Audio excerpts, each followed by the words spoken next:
O avivamento do país de Gales. Estou aqui com um livro que a minha amiga Joyce me emprestou. Eu não estou querendo comprar livros físicos para não ter o trabalho de levar para o Brasil.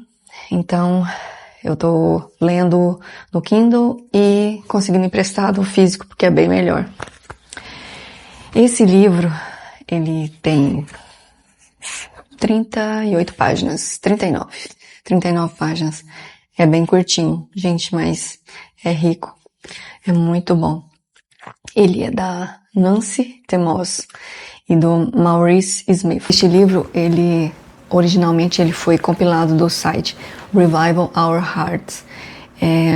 Deixa eu olhar aqui, com o ministério da Nancy DeMoss, que é uma das autoras, e também do texto When the Fire Fell, de Maurice Smith, publicados originalmente no Arauto da Sua Vinda.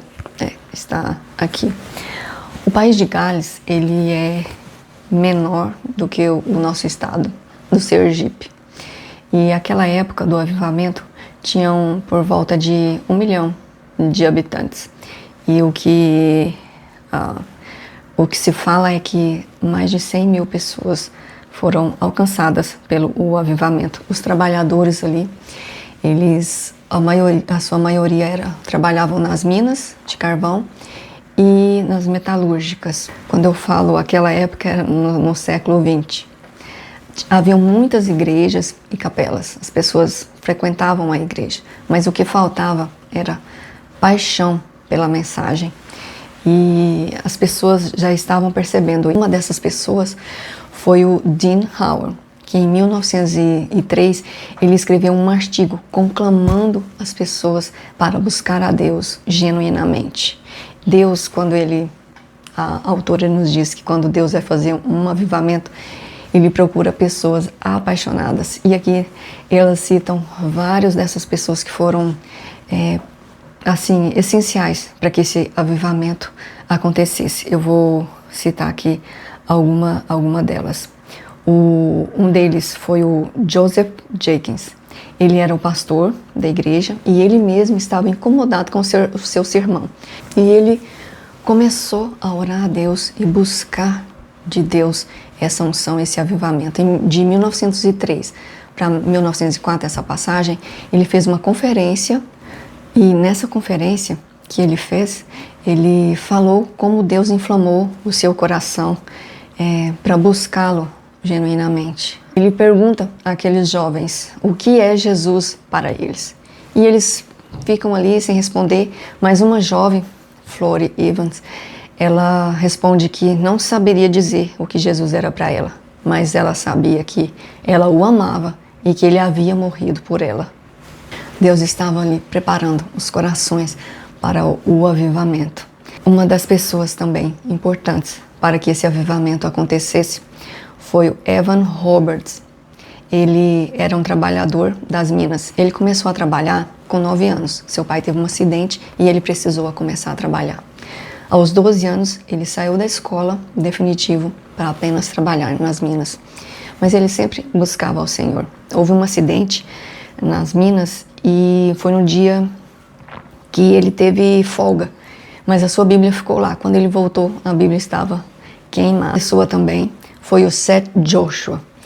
Ele estava preocupado com a ênfase que era dada apenas ao conhecimento acadêmico, sem um avivamento, sem uma chama espiritual. E ele orava para que Deus levantasse jovens das minas ou da lavoura, para que reacendesse o avivamento. Assim como ele até cita aqui, assim como Eliseu estava lavrando no campo, ele queria que Deus levantasse esses jovens. E em 1904, houve uma reunião que o pastor Joseph fez. Em 1904, quando Evan Roberts estava se preparando para um seminário que ele nunca fez, o Seth Joshua foi pregar na igreja do pastor Joseph Jenkins, em Quilway, na cidade que Flori fez aquela confissão de fé. Deus estava movimentando e juntando ali todas aquelas pessoas que tinham cada uma sido levantadas em seus pontos, juntando ali para que o avivamento fosse disperso pelo país. Ele fala aqui ele tem descrições de várias reuniões de oração que as pessoas faziam. Elas saíam da mina de carvão, iam para a igreja e ficavam na igreja por muito tempo, praticamente quase na hora de voltar para o trabalho. E eles faziam isso mesmo cansados. Eles faziam isso porque estavam tão impactados pelo Espírito de Deus que eles nem se sentiam cansaço. Tive que mudar um pouquinho aqui de ambiente. Voltando aqui, os efeitos imediatos do avivamento foram que em 2 meses mais de 30 mil pessoas se converteram. E em 6 meses, mais de 100 mil pessoas foram alcançadas. Muitas delas já estavam dentro da igreja, mas ainda não tinham assim, um encontro genuíno com Deus. E agora o Espírito Santo, elas estavam sendo impactadas. Os trabalhadores que já chegavam muito cedo para o trabalho, os trabalhadores das minas, agora eles ainda chegavam meia hora antes para fazer uma oração, uma reunião de oração antes do trabalho. Durante o dia ali, eles trabalhavam cantando e conversando uns com os outros sobre a conversão. Teve um caso assim engraçado que eu achei, que a autora diz que o rapaz que cuidava dos cavalos agora estava com medo de perder o seu trabalho, porque os próprios mineiros cuidavam dos seus próprios cavalos com responsabilidade, então não estava precisando de uma terceira pessoa cuidar, e os cavalos estavam estranhando como estavam sendo tratados, não estavam querendo obedecer, porque antes eles eram chicoteados e eles falavam palavrões, e agora os cavalos, eles estavam tratando os cavalos com mais carinho e com mais zelo. Os cavalos não estavam querendo obedecer. O grande vício da época era a bebida alcoólica. Os bares se esvaziaram, alguns quebraram, fecharam suas portas. O índice de criminalidade baixou assim, significativamente.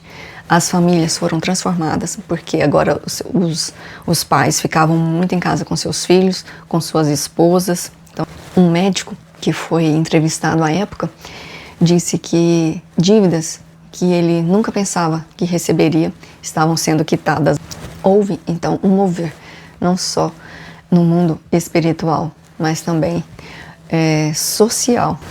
E os efeitos duradouros é que em 5 anos, 80% daquelas pessoas ainda continuavam firmes na igreja.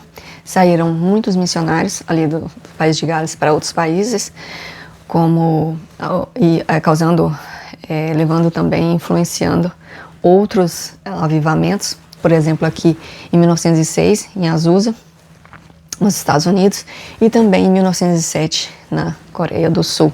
E tem aqui, ela fala também muitos outros relatos, experiências, com detalhes, como eles se reuniam, o que era feito nessas reuniões. Vale muito a leitura.